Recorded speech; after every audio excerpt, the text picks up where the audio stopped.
Magandang araw pong muli sa ating lahat. Ito po si Brad Ness. Sa araw na ito, ang ating i-discuss ay tungkol sa extension of life. Kung papaanong mapapahaba o madagdagan ang years sa ating buhay. Dito po ating pong babasahin ang nakasulat sa Biblia. Ipatawag mo ang iyong sambahayan at gawin mo na ang iyong mga huling habilin sapagkat hindi ka nagagaling, mamamatay ka na. Ito ay nakasulat sa ikalawang hari 21 hanggang 21. At nagkasakit nga si Ezekias. Nang panahong iyon, nagkasakit ng maluba si Haring Ezekias. Dinalaw siya ng propetang si Isaias na anak ni Amos at sinabi sa kanya, ipinasasabi ni Yahweh na ayusin mo na ang iyong kaharian sapagkat malapit ka nang mamatay. Hindi ka nagagaling sa sakit mong yan. Humarap si Haring Ezekias sa dingding at nanalangin kay Yahweh. Alalahanin po sana ninyo, Yahweh, na nabuhay akong tapat sa inyo. Buong puso ko pong ginawa ang lahat ng bagay ayon sa iyong kagustuhan. At buong kapaitang umiyak si Ezekias. Hindi pa nakakalayo si Isaias sa gitnang bulwagan ng palasyo nang sabihin sa kanya ni Yahweh, bumalik ka, sabihin mo kay Ezekias, ang hari ng aking bayan. Narinig ko ang iyong panalangin at nakita ko ang iyong pagluha. Kaya pagagalingin kita. Sa ikatlong araw, makakapasok ka na sa templo. Mabubuhay ka pa ng 15 taon. Hindi lamang yan. Ililigtas pa kita at ang lungsod na ito sa kamay ng hari ng Assyria. Ipagtatanggol ko ang lungsod na ito alang-alang sa aking karangalan at sa aking pangako kay David na aking lingkod. Pagbalik ni Isaias kay Ezekias, inutos niya sa mga katulong ng hari na tapalan ng katas ng igos ang bukol ng hari upang ito'y gumaling. Ginawa nga nila iyon at siya'y gumaling.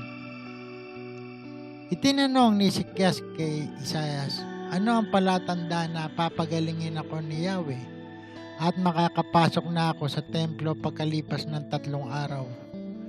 Sumagot si Isaias, alin ang mas gusto mong palatandang ibibigay sa iyo ni Yahweh? Ang aninong bumababa o umaakyat ng 10 baitang? Sumagot si Ezekias, madali sa anino ang umakyat kaysa bumaba ng 10 baitang.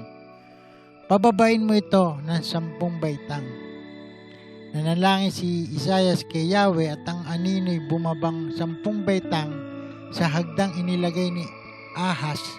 Dinalaw si Ezekias ng mga sugo ng hari sa Babylonia. Nabalitaan ni Merodach Baladan, hari ng Babylonia, at anak ni Baladan na may sakit si Ezekias, kaya sinilatan niya ito at pinadala na regalo. Ang mga sugo ni Merodach Baladan ay malugod ng tinanggap ni Ezekias.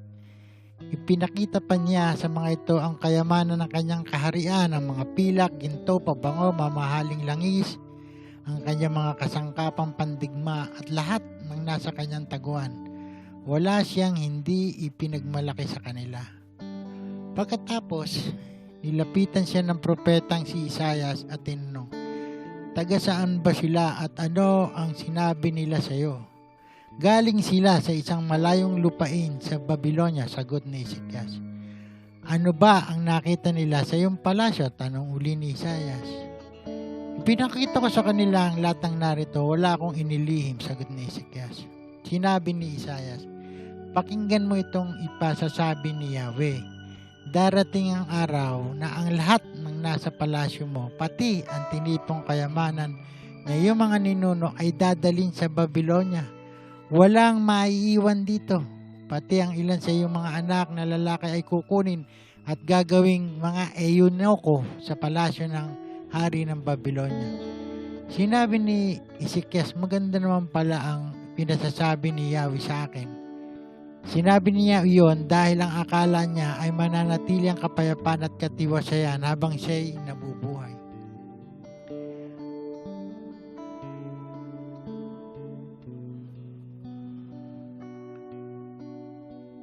Kaya rito ay napatunayan natin na magkasakit si Ezekias, ipinaliwanag sa kanya ni Isaias ang tungkol sa kagustuhan ng Diyos Ama.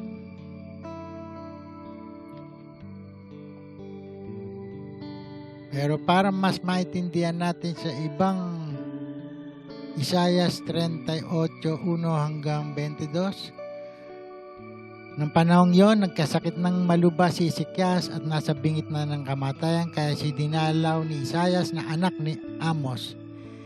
Sinabi niya sa hari ang utos na ito ni Yahweh, patawag mo yung sambahan at gawin mo na lang ang iyong huling abilin sapagkat hindi ka nagagaling, mamamatay ka na. Pagkarinig nito, humarap siya sa dingding at nanalangin, O Yahweh, alam ko kung paano ako namuhay sa iyong harapan. Naglingkod ako sa iyo ng tapat at ginawa akong pawang nakalulugod sa iyong panangin. Pagkatapos nanangis siya ng malakas. Muling nagsalita si Yahweh kay Isaias, ang sabi sa kanya, sabi mo kay Ezekias, ang sinabi ni Yahweh, ang Diyos ng iyong ninunong si David, nakita ko ang iyong pagluha at narinig ko ang iyong dalangin, kaya dadagdagan ko pa ng 15 taon ang iyong buhay. Hindi lamang yon, ikaw at ang lungsod na ito ay hindi mapapahamak sapagkat pagtatanggol ko kayo sa hari ng Assyria. Ito ang palatandaan binigay sa iyo ni Yahweh para patunayang tutuparin ang kanyang pangako. Ang anino sa orasan sa palasyo ni Haring Ahaz ay pababalikin niya ng 10 guhit. At gayon nga nangyari. Ito ang awit na isinulat ni Haring Ezekias ng Juda matapos na siya'y gumaling. Minsan nasabi kong sa katanghalian ng buhay ako ay papanaw. Sa daigdig ng mga patay ako'y masasadlak upang manatili doon sa buong panahon ng aking buhay. At nasabi ko ring hindi ko na makikita si Yahweh at sino mang nabubuhay sa lupa. Katulad ng toldang tirahan ng pastol, inalis na sa akin ang aking tahanan. Ang abang buhay ko'y pinutol mo tulad ng tela sa isang tahian. Ang aking akala'y wawakasan na ng Diyos ang aking buhay. Ako'y lumuluha sa buong magdamag, hindi makatulog, parang nilalansag. Parang nilalamon ng leon ang aking buong katawan. Ang aking akala'y wawakasan na ng Diyos ang aking buhay. Tumataguhoy ako dahil sa hirap, parang isang kalapating nakakaawa. Ang mga mata ko ay pagod na dahil sa pagiging doon sa itaas. O Panginoon, sa kahirapang ito, ako'y iyong iligtas. Ano pa ang aking masasabi? Ang may gawa nito ay ikaw, ngunit masakit ang aking kalooban at hindi ako makatulog. O Panginoon, ang mga nilikha ay nabubuhay dahil sa iyo. Ako'y pagalingin at ang aking lakas sana ibalik mo. Ang hirap na ito'y aking nalalaman na tanging ako rin ang makikinabang. Iyong iniligtas ang buhay na ito, hindi mo hinayaang mahulog sa hukay at pinatawad mo ako sa aking mga kasalanan. Ang patay ay hindi na makakapagpuri sa iyo o makakaasa sa iyong katapatan. Mga buhay lamang ang makapagpupuri sa iyo tulad ng ginawa ko ngayon at tulad din ng Ama na itinuro sa mga anak ang katapatan. Si Yahweh ang magliligtas sa akin, kaya sa saliw ng tugtog siya'y ating awitan. Sa banal na templo ni Yahweh tayo ay umawit habang nabubuhay. Si Isaias ay nagpakuha ng pantapal na igos para sa bukol ni Hezekias. At gumaling naman ito at tinanong ni Hezekias, ano ang magiging palatandaan na ako'y maaari nang umakyat sa templo ng Diyos? Kaya sa Isaiah 39:1-8, nabalitaan ni Merodach Baladan na hari ng Babylonia na anak ni Baladan na si Hezekias ay gumaling sa kanyang karamdaman. Bilang pagbati, nagpadala siya roon ng mga sugong mga may dalang sulat at regalo. Labis itong ikinagalak ni Hezekias, at sa katuwa ipinakita niya sa mga ito ang lahat niyang kayamanan at ari-arian. Pinakita niya ang mga itinagong pilak, ginto, mga pabango, mamahaling langis, at mga sandata sa arsenal. Kaya lahat ng taguan ng kanyang mga kayamanan ay nakita ng mga sugo. Nang dumating si Isaiah, tinanong niya si Haring Hezekias, saan ba nanggaling ang mga taong ito? Anong sinabi nila sa iyo? Sumagot ang hari, sa malayong lugar sila nanggaling, buhat na sila sa Babylonia. Nagtanong na muli si Hezekias, ano naman ang nakita nila sa iyong palasyo? Sinabi ng hari, lahat ng ari-arian ko sa palasyo, pati ang laman ng bodega. Dahil dito, sinabi ni Hezekias, pakinggan ninyo ang pinasasabi ni Yahweh na makapangyarihan sa lahat. Darating ang panahon na ang lahat ng ari-arian ninyo, pati ang tinipon ng inyong mga ninuno, ay dadalhin sa Babylonia. Walang matitira sa mga iyon. Pati ang iyong salin lahi na ipinanganak pa lamang ay dadalhin sa Babylonia. At gagawin nilang mga iyono ko sa palasyo ng hari. Ang sinabi mong yan, buhat kay Yahweh ay mabuti, sagot ni Hezekias.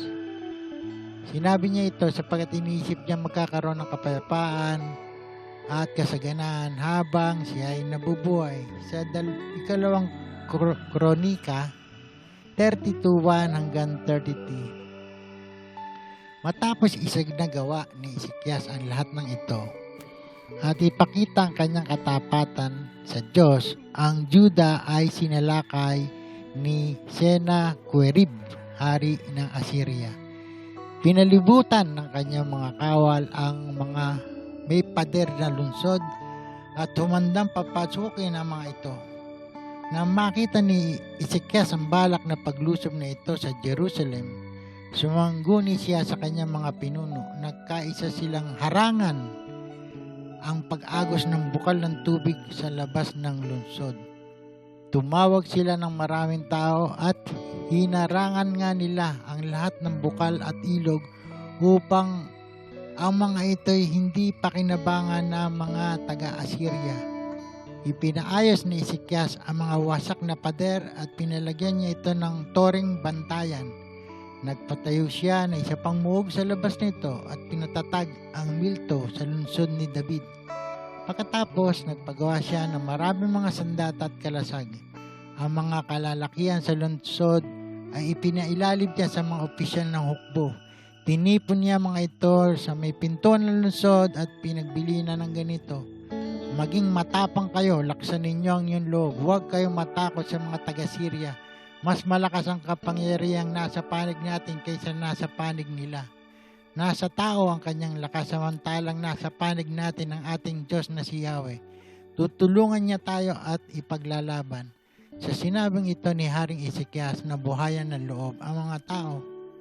Nasa lagis noon si Haring Sennacherib ng Assyria, kasama ang kanyang hukbo, at pinaligiran nila ang lungsod na yon. Nagpadala siya ng mga sugo kay Hezekias at sa mga taga-Jerusalem. Ganito ang sabi niya, napapalibutan na namin kayo dyan sa Jerusalem. Ano sa palagay ninyo ang makapagliligtas sa inyo? Sumuko na kayo para hindi kayo mamatay sa gutom at uhaw. Nililinlan lamang kayo ni Hezekias, paano kayo maliligtas ng Diyos ninyo si Yahweh sa kamay ng hari ng Assyria? Hindi ba si Hezekias ang nagpagiba ng mga altar at sagradong burol at nag-utos sa inyo na sa isang altar lamang kayo sasamba at maghahandog? Alam ninyo ang ginawa ko at ang aking mga ninuno sa mga mamamayan sa ibang lupain. Nailigtas ba sila ng kanilang mga Diyos? Wala ni isa sa dinidiyos ng mga bansang winasak ng aking mga ninuno ang nakapagligtas sa kanila. Hindi rin kayo maliligtas ng inyong Diyos. Huwag kayo magpaloko diyan kay Hezekias. Huwag kayo maniwala sa kanya. Walang Diyos ng alinmang bansa o kaharian makapagliligtas sa kanilang bayan sa kamay ko at ang aking mga ninuno. Hindi rin kayo maliligtas ng inyong Diyos.